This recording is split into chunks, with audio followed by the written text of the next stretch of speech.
Welcome to KGXT, Gen X Talks podcast, live from Central California. Making plans with the boys. I'm gonna hit the town. Yeah, I'm gonna make some noise. I'll push past the pain and my wounded pride. Radio says it's connected. KGXT Radio is now broadcasting the Gen X Talks live stream from 200. Wow, I can't even get, it's been 10 seconds. Let's start from the very beginning. A very good place to start. Welcome to the Gen X Talks broadcast. No, it's not a broadcast. It's to the podcast. Welcome to the Gen X Talks podcast, broadcasting on KGXTradio.com, 200 feet below occupied California, January 2nd, 12 o'clock, Los Angeles time. 25. Yeah, 2025. So that's good enough, right? That's a good intro. That was fine. I was solid on that. All right. That was fine. Where to begin? I don't even know how far back to go. This was supposed to be our second podcast, which would have made you mad. You didn't know there was going to be two.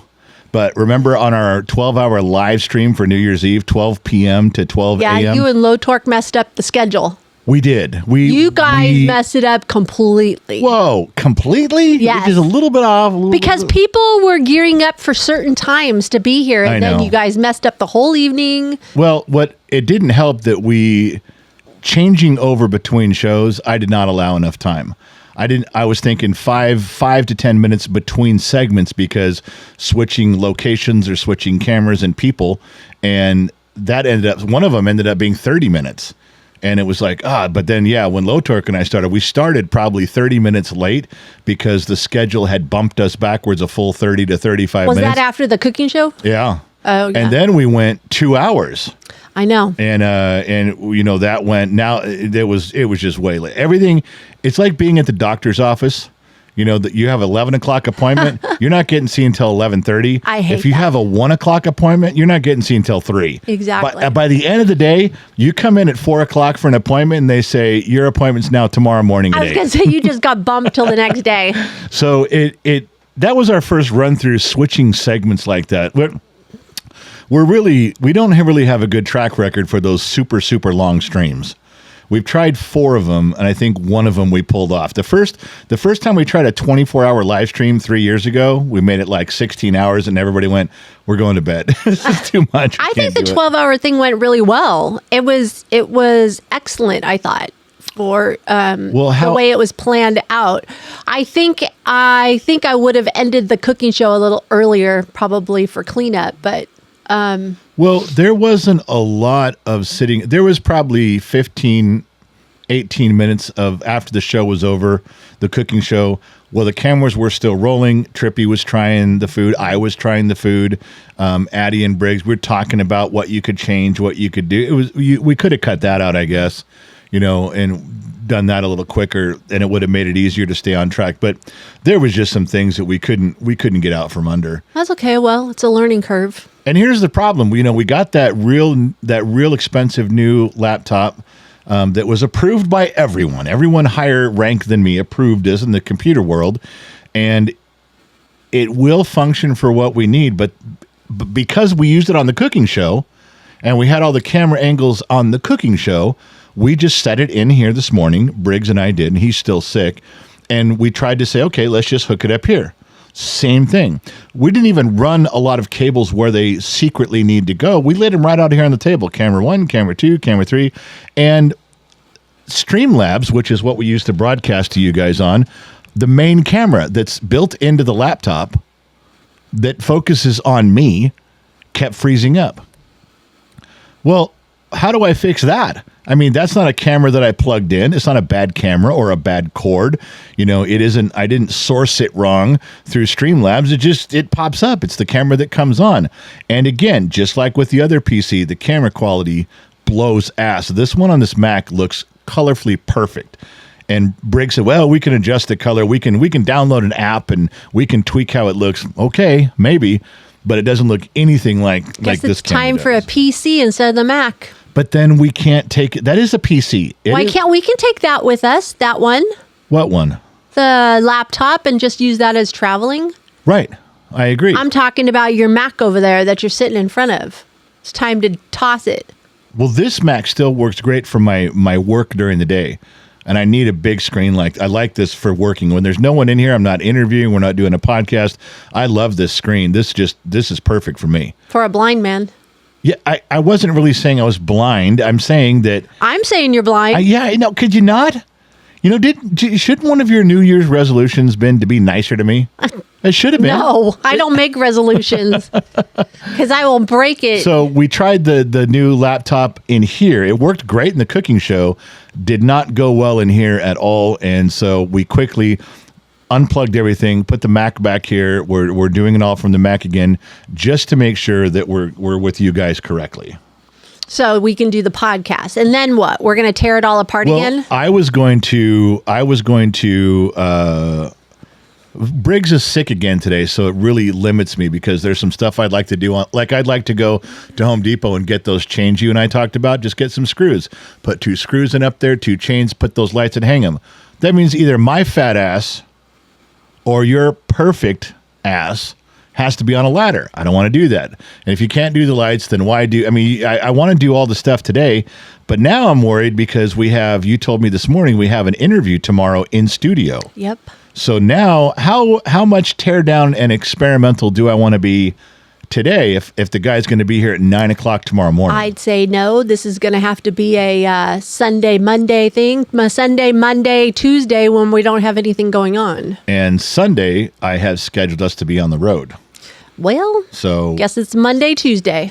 Well, and that puts everything back that we're trying to, we're really trying to hit the ground for the new year. And it's like we're swimming against the tide right now. It's what it feels like. Pretty soon we're going to have to break everything down. So I don't know what to tell you. I got you, but it'd be nice. Actually, the lights aren't bad. I like them. I like the new lights where they're at. It's much more brighter. I don't feel like I'm in the dark. No, if I had the money, I'd get 2 more for that side and it'd be set. It'd be fine. Oh, they're not bad. Or we can move 1 to the center on that side, 1 to the center on this side. I bet that'd be enough. Just change it to the other side. Maybe. Anyway, so what we're trying to say, forgot you guys were even listening. We're having a husband-wife conversation, but glad you're listening in. What we're saying is that it still feels like this is just an ongoing project. It never gets to a point where we can just use it. We keep trying things and we just fall a little bit short, so we go a different direction. But I don't know. We're getting there. But Joe Rogan, we are not. I'll tell you that. Yeah, well, Joe Rogan has people work for him. He does. We do not. No, we don't. Joe Rogan doesn't have to worry about anything. He just says, hey, I want this. And then miraculously it happens. Right. He also has a crew just like Dan Patrick that does all the computer stuff for him and everything. Yeah, and lots of research too. Rogan he has his points of research during the week for his next guest, but they're all laid out for him. He just has to go watch videos and learn. Exactly. Yeah. We don't have that. No, we don't. But he has money to pay people to do that. We don't have that, so that's not easy. Money makes the world go round. I'm going to ask you again, why does the studio smell like a man's cologne? I don't smell nothing. The studio smells like a man's cologne, and it's not mine. It's yours. There's no way. It is yours. I don't even smell anything. There is another man's cologne in here that you have put in here. Who are you trying to think of? I'm telling you, it's none of your business. Is this your dad's cologne? Do you miss your dad? Is it some guy from college? There's something. It smells like a man's cologne that is not mine. I don't know what to tell you. Okay. Yeah, you know what? You live in your world. I'll live in mine. Sounds like a perfect plan. I'm with that. We finally agree on something. That's good. I missed the last part of the New Year's Eve show. I really wasn't. You're old. You went to bed. Whatever. I wasn't feeling well. I really had a problem. I will push through the pain if I can hide it in front of the camera and keep going. I just no way. I couldn't do it. I'm like, I cannot get back on camera. So you finished the show that night with who? With Trippy and Mare. And Briggs was in and out? Briggs, that right? Briggs left for a little bit. Wait, when did you go? Before the music? Briggs was from 8 till 10 on his music, and I went and tried to take some meds and make the pain go away. And at 10 o'clock, I was supposed to come back out, and I couldn't. Okay, they went almost till 11. The music show almost went till 11 o'clock because, you know me, I do not like being in front of the camera. No. I do not like being the lead person, but we were so close to being 12 hours, I was like, I'm just going to do it. If you could just encourage Briggs to stretch his show out, you were okay. Well, then I was like, I have no idea what I'm going to talk about for the last hour. And then I forgot we scheduled Mad Libs. Yeah, how did that go? It was fun. It was, you know what? There wasn't a whole lot of talking for me to do. Like, I got to read the stories, which was kind of fun. And we did adult Mad Libs, so there was a lot of stuff coming in on the live stream that was really funny. I think Mary was more embarrassed than I was. I'm like, just bring it to me. Just let me read it. And we did like 3 or 4 of them. Everybody loved it. Everybody kept saying they would love to have that as a segment of the show because they thought it was so funny. So what we did is I just said that I would name whatever it was, an adjective, a noun, whatever. Sure. And then I told Trippy and Mare, I said, whatever comes up, just give it to me. They don't have to tell me who the name was or whatever. Just give it to me. And we weren't calling out anybody like, hey, Jim gave whatever, you know, that. We just said house, mouse, whatever. And I filled it in. And then I was like, okay, here's the last one. And we did it. And then I was like, okay, everybody, take a breath. Take a drink. Sit back, relax. I'm going to read you the story. And I did. And people, they loved it. It turned out to be really, really cool. You weren't embarrassed to read the story? Oh, no. No? Nope.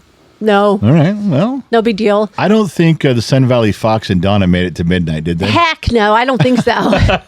No way. But it was fun. It ended up, and then about 20 minutes to our midnight or 15 minutes, we put it on right back, and I went and grabbed some champagne for us. And we toasted number one Jan, over under 4. The new year, and we welcomed in the new year and just said, you know, Happy New Year to everybody. And then right after that, we like shut it down because we were all tired at that moment. I was hurting so bad I couldn't even sleep, and I finally fell asleep at about 11:30, maybe 11:40. I just like, okay, I'm laying down, I can make the pain go away, and maybe so 20 minutes later, the fireworks go off. And Ranger comes up and jumps on the bed and jumps on me. I'm like, God, I just fell asleep. I mean, I literally just fell asleep trying to get rid of this pain. And he's jumping on me going, Dad. Yeah, I don't like the noise, Dad. Well, the other thing is right before midnight, I had them open the door. And I think the live stream heard all the fireworks and stuff going off. And the dogs bolted in here. Did they? Like they were really scared.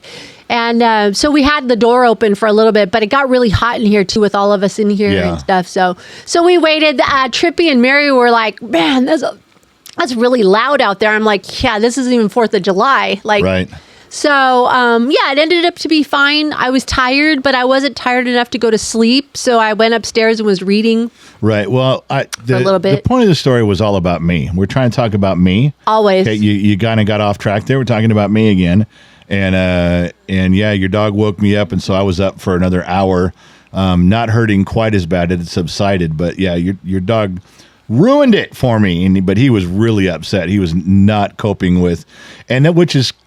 He wasn't even the worst one. It used to be Reagan. Remember our German Shepherd? She just could not take it at all. She wanted to go in a closet in the center of the house and shut the door to get as far away from it as she could. Yeah. It is really hard on animals sometimes. You know, they don't understand what's going on, and they don't understand why their owners, you're not making it stop. Right. And I forgot about something. I forgot to turn the TV on in the house because remember we do that for 4th of July, and I totally forgot all about it because then they don't really hear it at that moment. Well, when I got up with Ranger, I mean, I took and shut the sliding glass door all the way, and I turned up the TV in our room, but it still wasn't enough. It just was too loud. Yeah, but it went away, and then everybody was fine, but it's just unfortunate. But yeah. So we made 12 hours. So did you ever get to the section you were going to try to do, and you probably forgot, but you were going to do a thing where you asked people what their New Year's resolutions were? Is anybody making one?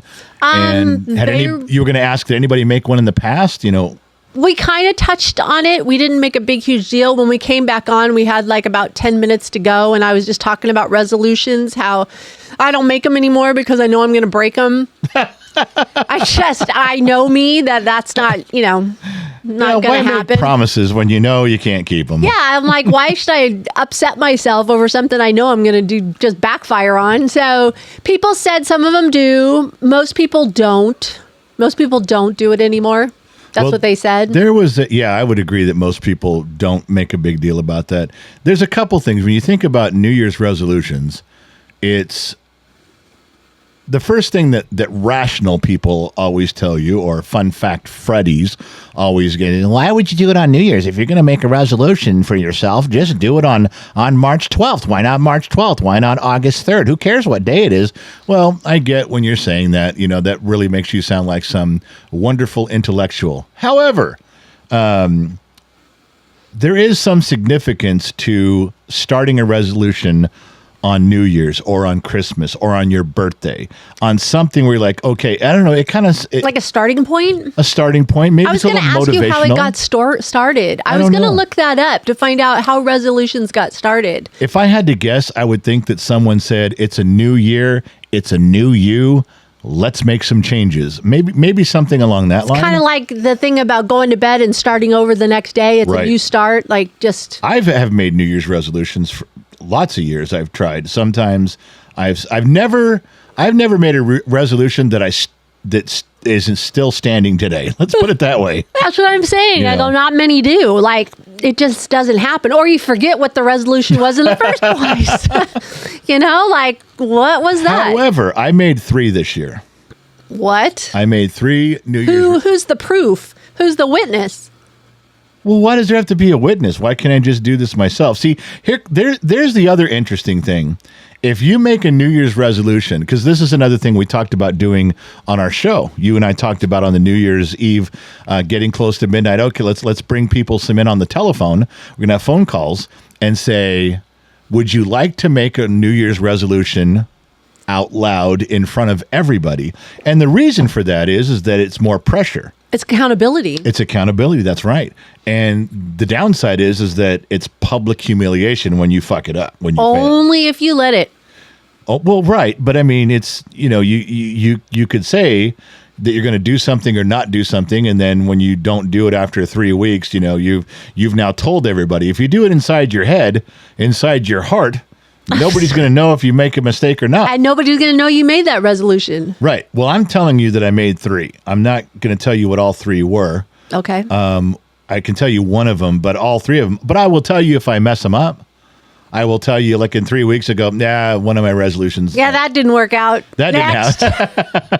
I'm still hanging on to these 2. I'm still batting 660 if I can keep these 2. Next. But I did make 3, and let's start over again. Let's do another New Year's resolution. Yeah, one of my resolutions is I'm not letting you get me down this year. Oh, really? Yeah, I'm not. It's not happening. There isn't anything you can say. There's nothing you can do. I am keeping my sunny disposition. Oh, I can't wait for all this one. year. Yeah. I highly doubt this that. Guy right here. I'm keeping this sunny disposition. I don't care what you say. There's nothing you can say. There's nothing you can do that will get me down. Other things in the world may, but I'm not letting you this year. Nope, not a chance. Okay. Doing it all. You could intentionally try to ruin my day, and I'm going to keep on smiling right behind this beard and mustache. It might be difficult to see, because you always say you can't tell if I'm smiling. Nope, can't. But yeah, that's one of them. Is only when you pass gas. I can tell. Okay. That's not nice. Hey. They actually that wasn't a New Year's resolution to not let you get me down. It was I'm just fucking with you. It was one I can tell you was that I'm going. It's kind of a broad one, but I'm not slowing down this year. I'm not just going to let something upset me where the studio gear is all messed up and I just go, fuck it, I'm going upstairs. I'll try again tomorrow. No. I'm going to keep pushing through something, and I'm going to keep working on things. And it isn't directed at you. Like I said, I was just teasing you about that. But it doesn't matter what it is. I'm going to keep smiling and keep going and keep trying and go, well, that's the way that goes. And then right that second, I don't want any downtime. I don't want any mourning or grieving time in my head because something's not working the way it's supposed to. In other words, I can sit and think about it and think about it and think about it. I can stare at it. I can look at it. I'm upset by it. Or I can just walk away and go, yeah, that problem's going to be sitting on the kitchen table when I get back. So I'm just going. And I started that at midnight that night. And my attitude is going to be that way every single day as much as I can. I really want to push to not let things get in my way of being happy and get in my way of moving forward. And I know, especially with what's going on in our lives, there are probably 7,912 hurdles that are going to try to knock me down with every time I jump a hurdle, a tree branch will catch me in the face. But I thought it was most important to try this year. I don't want to pick an easy year. I don't want to pick a smooth year. Hey, we're already moved to Dayton. We've got our home and everything's going smooth. Hey, this year I'm going to try to be happy. That's not a goal. I mean, this year I'm just going to brush stuff off my shoulder as best I can and keep going. That's really the resolution I made. That was one of the three. Cool. All right. So we'll see if that holds. But you should see a sunnier disposition in the general. I'll remind you. I'll just say resolution. How's your resolution going? I'll probably look and go, you're making it hard. But I'm How are those resolutions coming, big boy? Yeah. No, I don't make them. I just don't do it. No way. Yeah, I know I'm not going to do it. I do know that I want to start walking again, I want to get back where I was. I haven't for a really long time. So that's one of my, let's go back and talk real quick about that because I need you to tell me how this is going to work. Okay, everybody in the audience knows you suffered cancer 10 years ago. You went 10 years in excruciating pain. Your knees, your ankles, your wrist. I mean, everything hurt off and on at different times for 10 years. We tried everything. We tried every pain medicine, every doctor we could think of, every specialist across the country. Norcos are great, but they didn't make me feel good during the day. Yeah, and then you can fly you to South America for a witch doctor to poke you with things, and nothing worked. And then MarcyZavala.com, she was a friend of ours for years, married to Dr. McDreamy, begged us to try her program. And we're like, yeah, we've tried all the programs. We've tried all the manuals. We read all the books. And she's like, no, it's not. This is individual just for you. And it was an expensive start. I will admit that. It was. But because of the diagnosis, it was a thorough. I've never seen a diagnosis this thorough in my life. And within 3 months, I could see within 5 weeks, I could see a difference on you. 3 months, you were better. 6 months, all the pain was gone. Well, the extensive thing that she did went to places the doctors before never even thought of, never even went to. And I mean, as a female, the oncologist told me that I would be pushed into menopause, but menopause is kind of like a voodoo kind of thing. Let's not talk about it. But I guess they're finding out more and more how much that affects a woman. Right. When menopause is, and I look back and I think of when my mom went through it and how horrible she went through it. And many other women are the same way. I don't think I've ever heard of a woman going, oh, it's a piece of cake. Right. Every woman suffers something during that time. Sure. So that was always, but the first one that did it was like, here, have this, have a pill. But the results of the testing that I went into, the detailed, showed how much the hormones were so low. And you don't realize after talking with Marcy goes, your hormones affect everything in your body. I couldn't believe how detailed the testing was. I've never seen you go through testing at this level. It was huge. And when it came back, she's like, okay, I have a 30,000 foot view of what's going on. Now I can see everything from your pee to your poop to your blood, hair sample. I've and a history, a 2-hour conversation for the complete history of where you're at.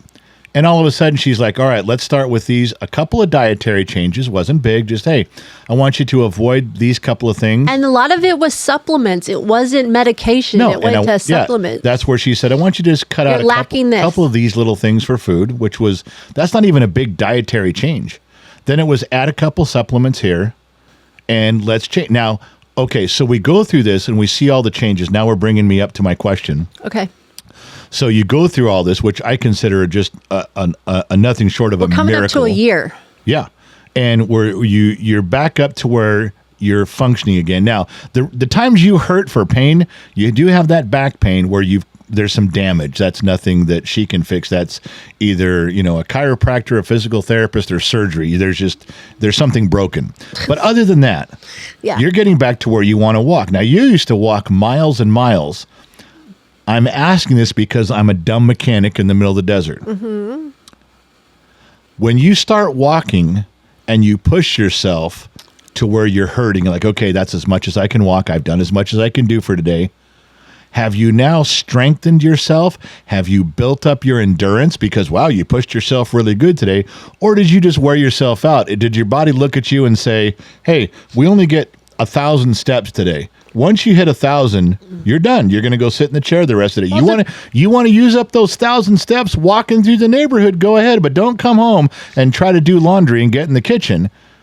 Sorry, yawning again. Is that the way it goes? It depends on if I push myself. I mean, walking does not have to be like, sprint walking.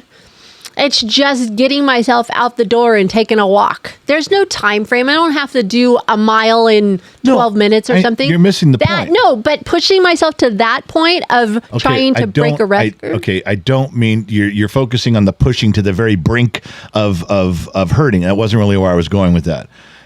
You could call up Dr. Madream and say, I walk half a mile every day. I can't get past half a mile, and boy, it just kind of wears me out. And he may say, yeah, well, that's all you get.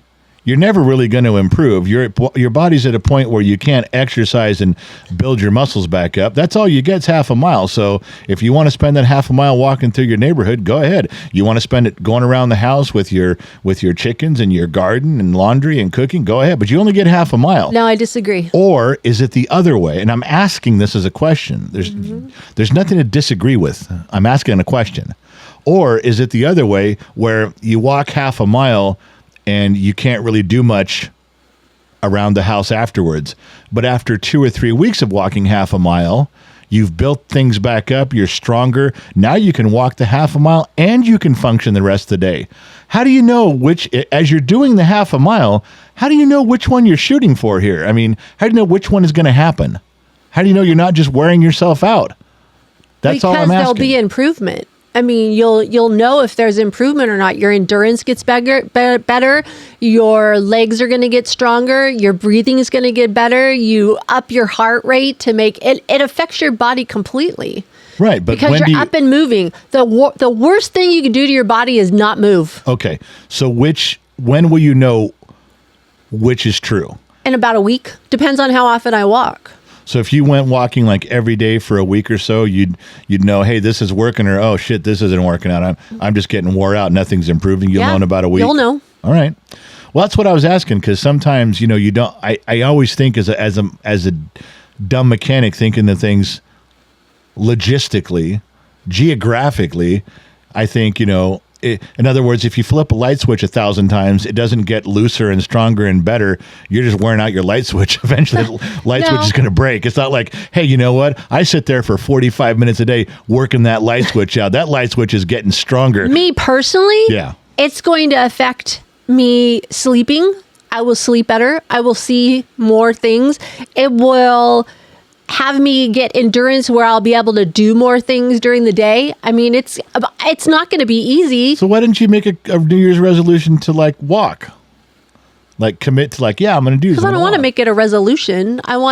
There's something I've been looking at and people will probably see. There is this thing called there's a Harry Potter walking thing. What? You can sign up for it. Oh, there's stuff all the time. There's a Bible thing that you can read. You'll walk around Israel. They can do it visual or, virtually. Huh. Or you can walk through Hogwarts or stuff where you can put on headphones and you walk it. There's things like I told you about that walking pad that you can put YouTube on and it'll walk you through Hogwarts, on the screen. You can do it and you can walk through it and keep you walking. There's now so many things besides just walking to get you motivated to go. The reason I didn't buy that walking pad yet is I'm just not convinced that it's really going to work. I don't know. What's the difference between that and a treadmill? I don't know. It looks so funny to me. It's like, that can't really work. I guess it could. It just looked funny to me. Well, it's better, I guess, for me to get out of the house and go walking. But there's some times where I'd like to just step out, step on it, and just kind of disappear with it. Right. But walking away from the house, you can't yell for me. No. Or the kids can't yell for me. I'm gone. They have to give me my 20, 30 that's minutes right. of walking. Nobody can. Mom is off the clock. Yeah. So that's the plus of it. So, yeah. Well, that's how the New Year's Eve went. I'll tell you one thing that I guess I shouldn't say that things with Jade bother me. You guys know her. It's a millennial daughter update here. I've kind of given up on her whole boyfriend thing because they've been dating 3 years. He has no interest in marrying her. He has no interest in moving into a house. They rent a little duplex in a really old part of town, and he's totally content with that. You know, he parks his motorcycle either in the living room or right in front of the front door and chains it to the front door where no one can steal it. And he's just fine living that way. He's comfortable. She has always wanted more. She wanted to be married. She wanted to have kids. She wanted to have a little house. And he's like 10 years older than her and has no interest in any of that. And he ditched her on Christmas, didn't come over, didn't spend time with the family. And I noticed she didn't go spend New Year's Eve with him. Man, when I was 25 years old, I was partying all the way through midnight, and I was kissing a girl at midnight. There was no way I was missing that.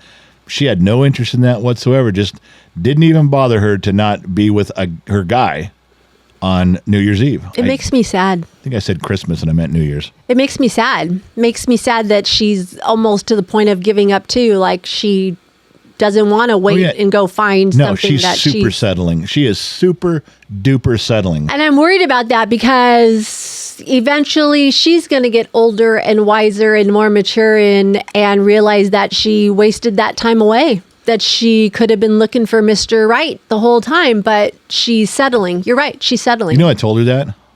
What? I told her, I said, the way you're going, I said, I'm not pushing you anymore. You're not listening. You have no desire or drive to change. So I'm not going to bother you anymore. I'm not going to tease you about it. I'm not going to say anything, but I will tell you this. You're going to wake up at about 30 or 35 years old and you're going to realize it's over. You're going to realize you missed everything you wanted. Children, a home, a husband. You're going to realize that it's all passing you by. Oh, I guess you could start life over at 35. You could, but you're going to realize you missed a huge number of years. You're from 25 you missed 10 years of your life over nothing because you're stuck on this guy. I can't change her mind. I can't do one thing to make her understand it other than that's the only thing I say now is once in a while I go, 35 years old is coming and you're going to regret everything you've done now. 10 more years. Well, yeah, she's already 6 years out of high school, 7 years out of high school. Yeah. And I said, how long did that take to go by? And she goes, it went by in the blink of an eye. And I can't fathom the fact that she says she loves him. Because if you love somebody with all your heart, wouldn't you want to spend holidays with that person? And I'm talking on him too. If you are truly in love with that person, right. I'm not talking you're married for 40 years. No, I'm talking about they're still in the dating stage or the courtship stage.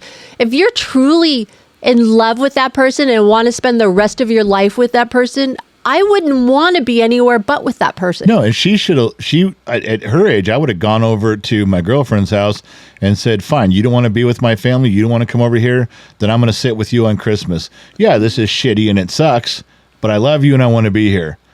This is not where I wanted to be, but I'm going to be with you. So if we're just going to sit here on this old dingy couch and do nothing, then I'm doing it with you.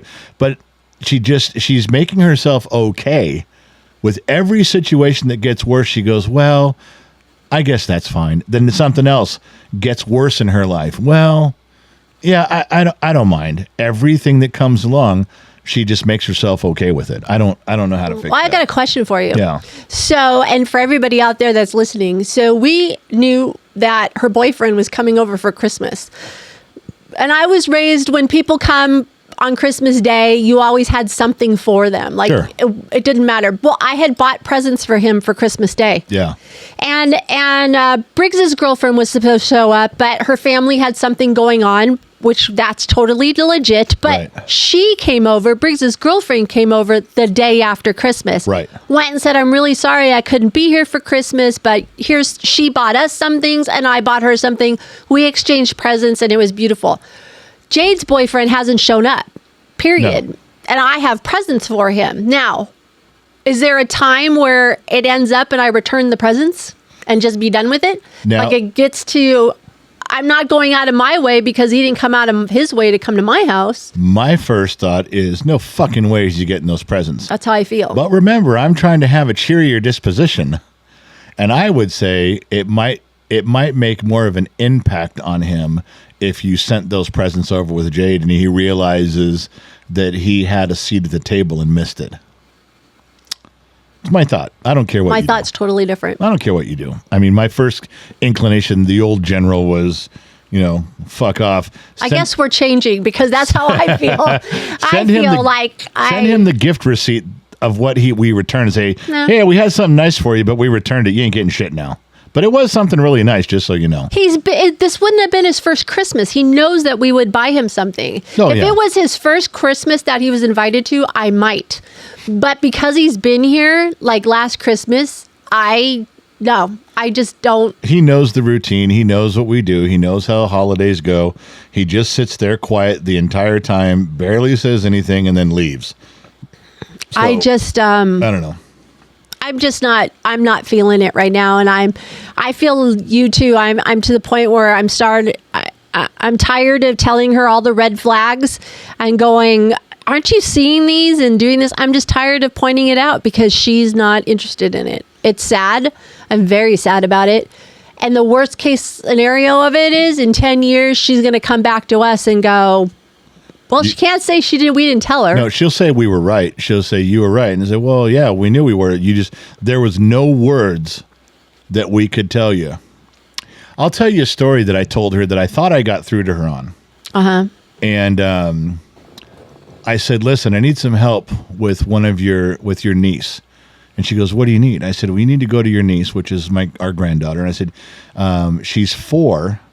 And she keeps going out and she's breaking one of the rules in the backyard. And she's going near the chickens in the chicken fence where she knows she's not supposed to. And she gets in trouble and she could get hurt. And I've talked to her and I can't get through. And Jade says, well, I'll try to talk to her. But Dad, she's 4. And I said, yeah, but you've been 4 before, haven't you? Yes. She says, I've been 4. I said, well, Jade, you've been a 4-year-old little girl.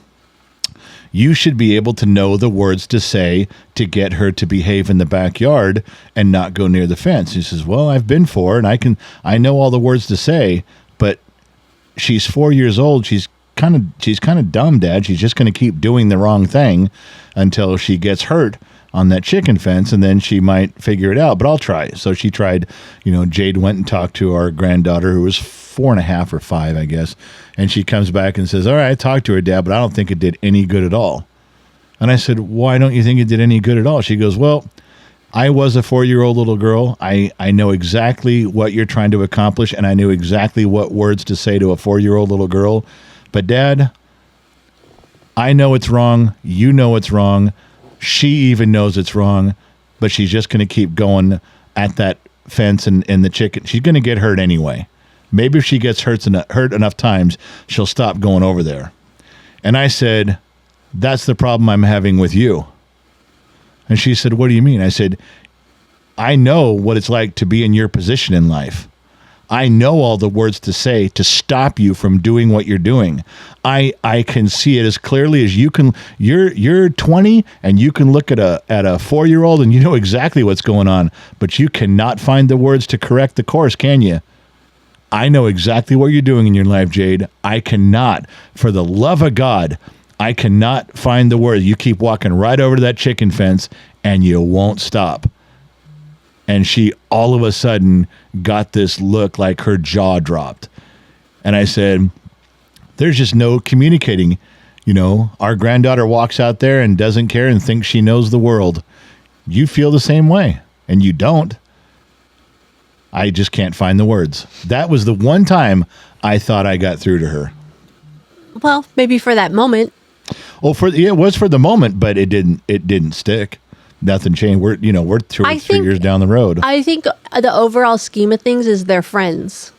They are friends. But I don't think this is the guy for her or the husband she wants or the person that she wants to spend the rest of her life with. I think they're friends. They're roommates. That's about all it's going to be. And if maybe, I don't know, if that's what she wants to settle for, then who are we? But she looks at how happy you are with me, how happy her sisters are with their guys, And she desperately wants that too. And both of our daughters that are happy went through hell to get to where they are. Yeah, and it went was through difficult. hard times and knew to break off relationships with guys that were just not going to measure Yeah. up to that. And finally waited for the right guy to come along. She won't do that. No. Every guy she's with is the guy. Absolutely. Since she started day dating. one, yeah. She dates a guy. He's the one. We're getting married. We're going to have 3.2 kids. That ends in a tragedy. The very next guy that comes along, this is the guy. We're going to get married and have 3.2 kids. That ends in tragedy. The next guy comes along. We're getting married. Every single one of them. There's no dating with her. No, she never practices. She just jumps in and goes, well, this is it. Yeah. I don't get it. I don't either. The only Briggs update I can give you guys is him and I had a little blowout a couple days back. He wanted to change something that he was doing. And I go, listen, you don't wake up on time. You don't go to bed on time. You don't report to do stuff for me on time. You're lazy around the house. What gives you the privilege to come and say, Dad, I'd like to make some changes in how I do things? And he says, I don't understand what you mean. And I said, look, if you came to me and said, Dad, I wake up early, I work hard for you and Mom, I work late, and I do a great job. Now, I think I've earned a little bit. I need to ask a favor here, Dad. Can we change a little something around here? I think I've earned it. I said, yeah, you could do that, but you're the opposite. You fuck up everything you're supposed to be doing, and then you have the balls to come to me and say, I think I'd like to change something. I said, no. I said, if you're going to try to change stuff built on the foundation of how lazy you are, I'll tell you to pack your shit and leave. He goes, no, I like things the way things are, Dad. I think we could just accommodate. I'd do what you want.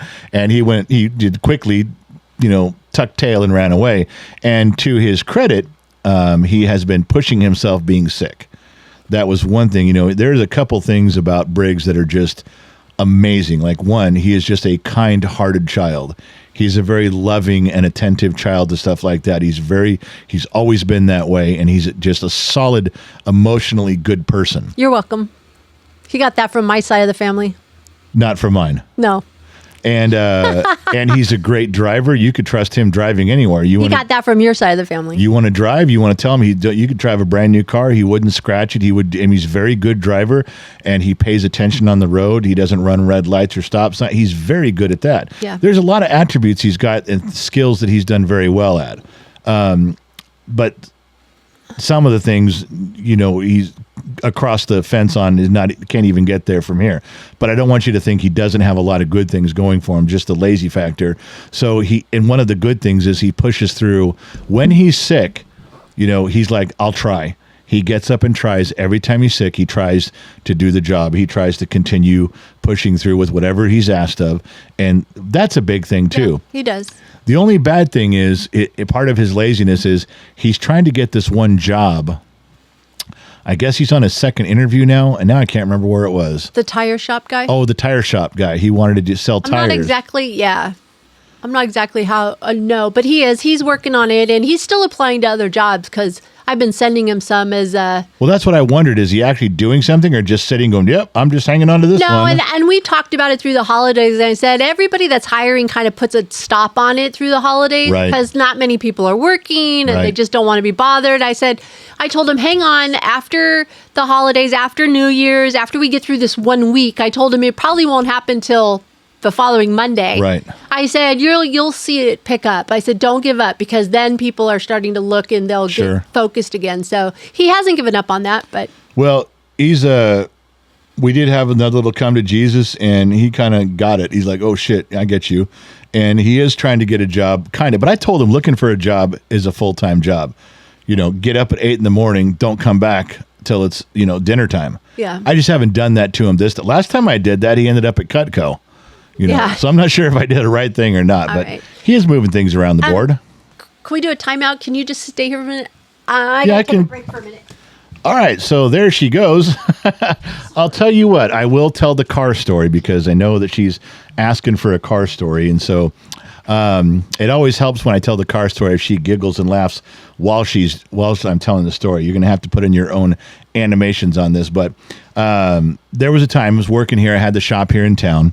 And a woman had brought in a car, and I want to say it was like a Chrysler, like a 300, maybe a Chrysler 300 M or something.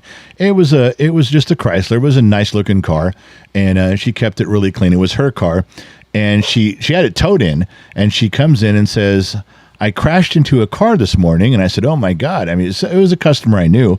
And I said, are you okay? And she goes, yeah, I pulled it out of the garage. I was driving down the street and I couldn't steer very well. It would steer left and I'd yank the wheel to the right and it wouldn't turn, and then it would turn and then it would catch. And she goes, and by the time I was coming to stop, I hit a parked car. Not very bad. Just she bumped into it because she couldn't steer.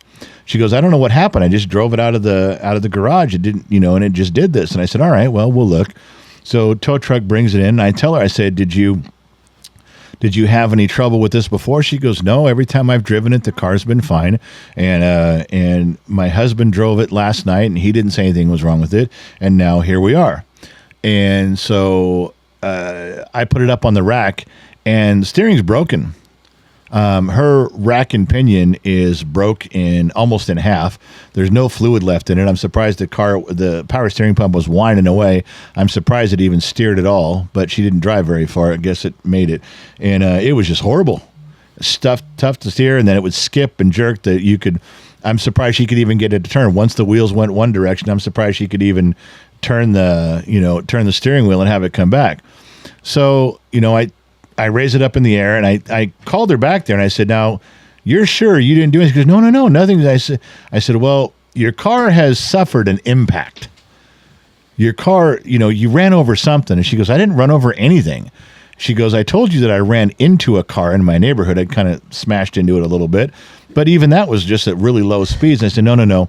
So now she had called her husband to come down. He made his way down there, and I raised the car up in the air, and I bring them out, and we're all looking under the car.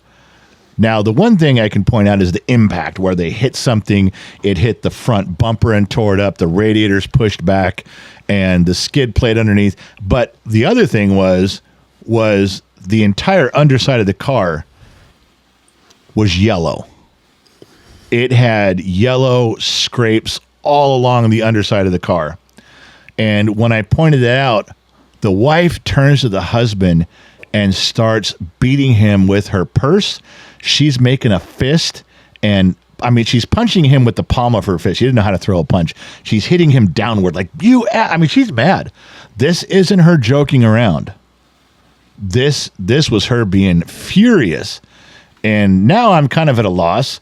So the husband is arguing and screaming, and he leaves. He goes and backs and gets in his car. She comes walking back in. I said, did I miss something here? Because remember, I know the couple. And she goes, near our neighborhood, where you come into our neighborhood, there's an industrial kind of a complex. And she said on the outside of it, it's kind of a gated thing. And there's a fence and a big automatic gate. I said, yeah. She goes, well, I noticed this morning the tow truck came and took the car in here, and I got in my other car and I followed it in. The entire fence was torn out. The bushes were torn out, and the gate had buckled over. And I said, okay, I don't follow you. She goes, it's yellow.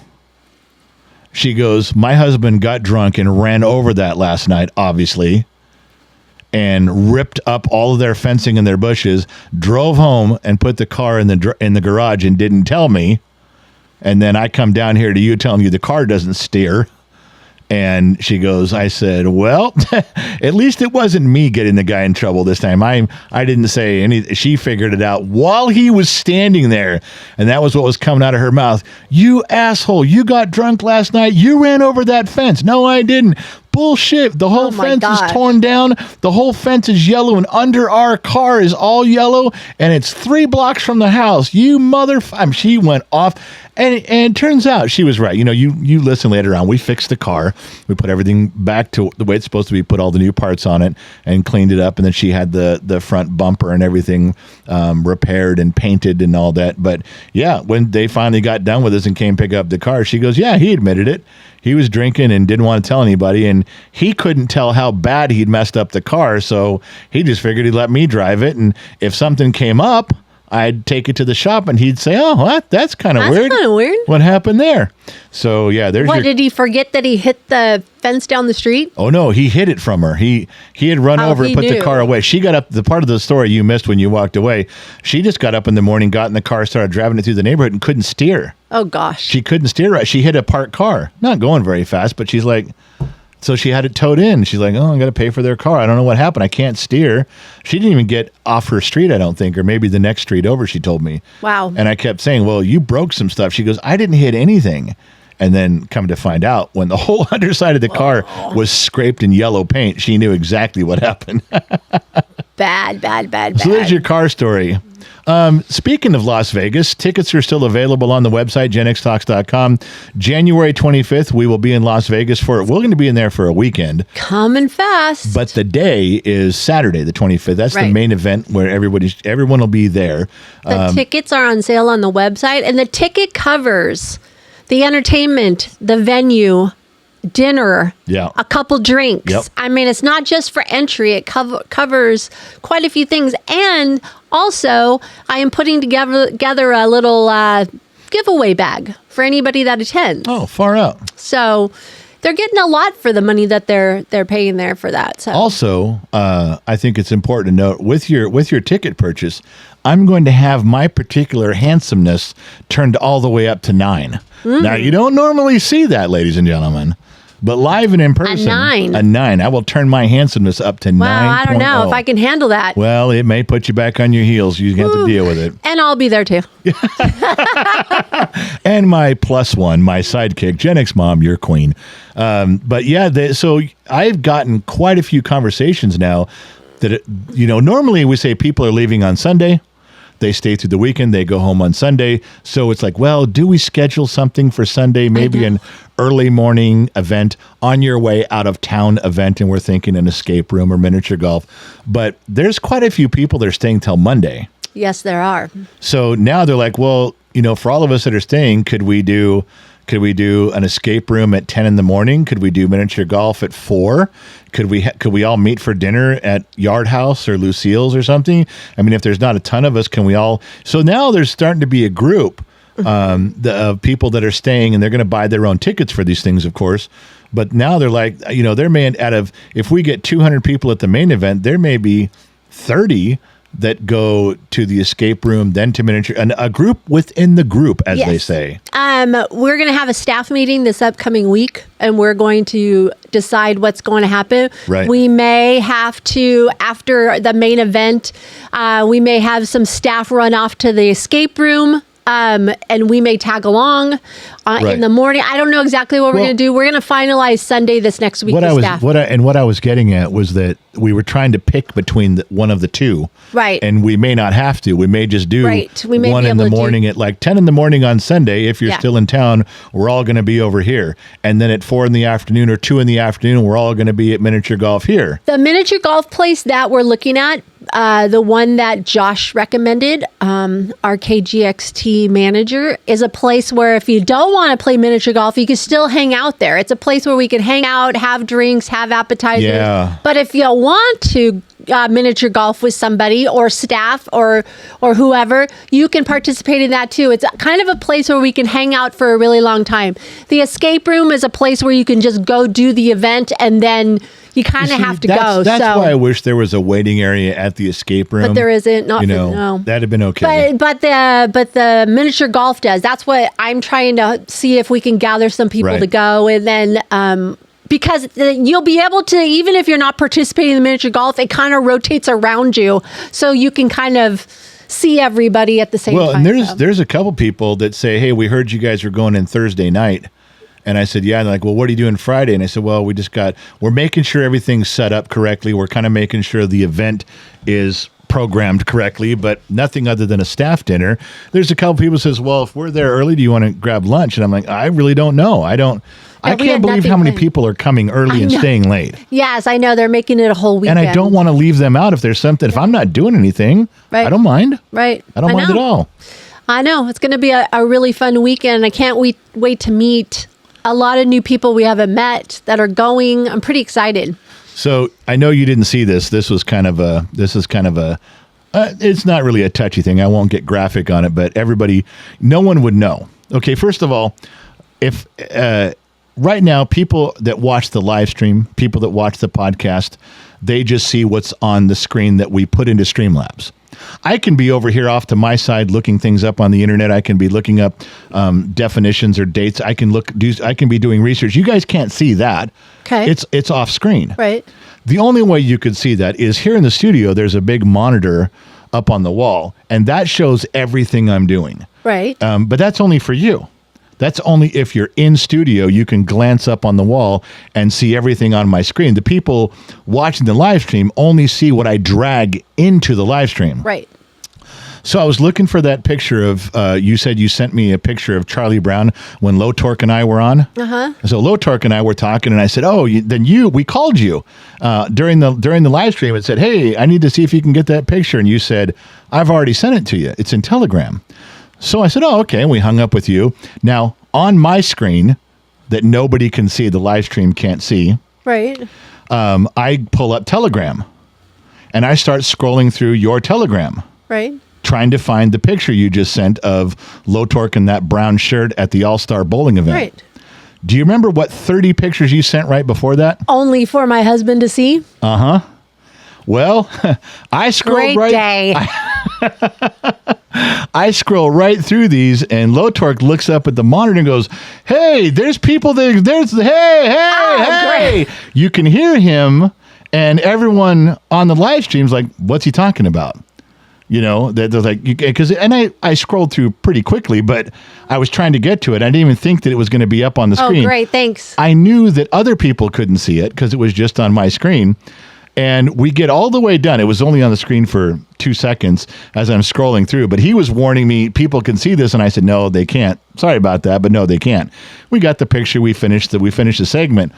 And after we were done, there was 2 people that were watching the studio cam. And they're like, well, I couldn't see what it was exactly, but I knew what it was, but you couldn't see who it was. It could have been, it could have been anybody. That's it. No more pictures. Why? What? Because you can't keep it just to yourself. Well, I wasn't trying to broadcast it to the world. That's what happens.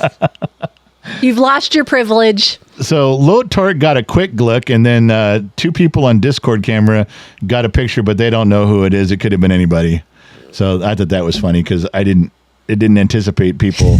Well, I was just trying to find the goddamn picture. Now, if you'd have put it in the transfer file, the way you and I transfer pictures back and forth, that would have been okay. Well, I sent it to you personally because I thought it would pop up on your screen, that you would see that there was a picture there. That's why I was trying to get it to you. It doesn't. Because I was listening to you guys and I heard you say, oh, I wish I had that. And I went back on my phone and found it while you guys were talking. So that's what I'm glad you found it, though, because that was really, I didn't know he felt so guilty about me teasing him or us teasing him about that shirt.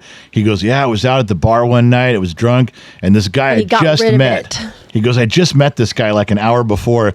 They were playing pool or playing darts or something. And he goes, yeah, I really like that shirt. He goes, I hate it. Do you want it? And they traded shirts right there in the bar. I heard that That's story. pretty bad. We're sorry. The power of influence. We're sorry, Lotorc. All right, so I think that was it. I know this wasn't. We've been live for so many days that I think everybody knows what's going on around here. Well, I know, and I was trying to find a way to write down today to recap. There's just so many stories. I don't think we can. You know what I need you to do is help me with my new little venture that I want to do. I have to have some snippets of my speaking. Is this the Danny H thing he got you into? Yes. Okay. Well, tell everybody what it is. Danny H sent me a website to go be a narrator of books. He said that he likes my voice, that he said it would be really nice to have a book read to him. So I applied, and now I have to send in some snippets of my voice speaking live or on a radio station or on a microphone. And I have to send those in as part of my resume. And you have to read part of their script, right? That's to audition. Oh. But I need to send in little snippets, like little 5-minute snippets of us talking or me talking and how I sound live or on a microphone, so that if they wanted to do a little preview before they read the thing, they can. That's what it is. It's part of my... Well, we can do that. That's not too tough. We can find some stuff where you're real clear. Yeah, we could. That's what I thought. And then after that's all done, then that's on the thing, and then I just go apply for books that I want to read. I have a couple in mind that I want to apply for. So in other words, if you turn in your voice and they say yes, then you can apply to read different books and send it in, and they can approve it? Yeah, the little snippets, the 3 or 5 minute snippets are part of the application or the interview, I guess, or whatever. It's part of my resume. That's what it is. Right. So that if they want to go look me up as Gen X Talks, as Gen X Mom, I'm there. And if they want to hear my voice, they can go click on these little 5-minute things. I got But you. then me personally, I get to go through any of the Audible things and go, oh, I really think this story is kind of cool. They give me a little slice of a chapter to read, and I read it, and then I send it in to them. And if it feels like it matches their book, then they will contact me to read the book. I want to say thank you to Danny H. I appreciate you giving me more work to do. I don't have enough on my plate. I'd like to stop everything I'm doing where I can take on this project with Gen X Mom. So what a pal.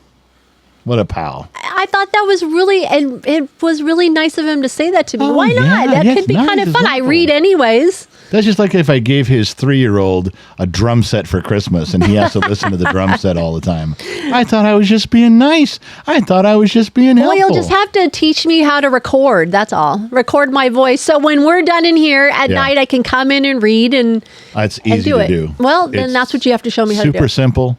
Barely an inconvenience. All right. Well, then you just have to show me how to do that and how to upload it and send it in.